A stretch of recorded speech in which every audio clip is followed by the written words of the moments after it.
And chess is a game of life. It is a strategy. When I look across the chessboard, I think of who am I playing against, right? Sometimes you're playing against poverty. Sometimes you're playing against racism. Sometimes you're playing against just being marginalized. The king is the most important piece in chess. When you lose your king, you lose the game, right? And so the king represents mission and purpose. So many kids never find their mission or their purpose in life. When you wake up in the morning and you don't have no mission, you've already lost.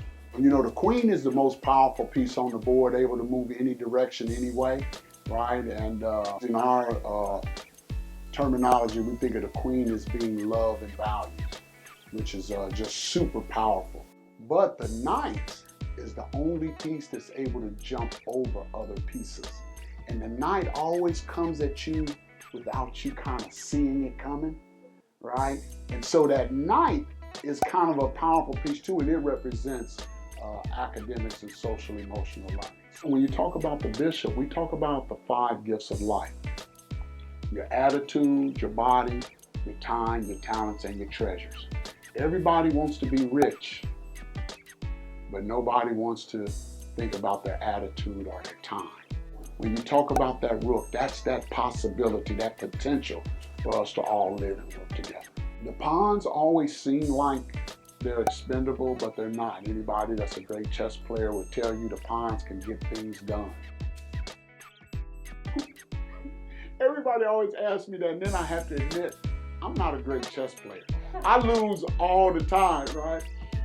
But what chess helps me do, it helps me order my life.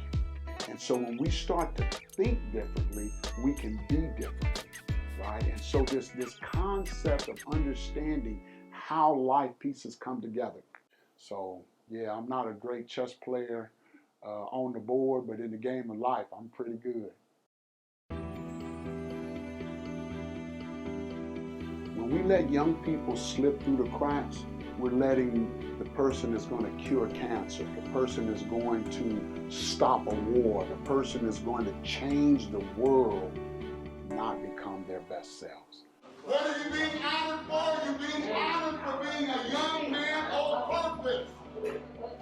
And what that told me was that kids want direction.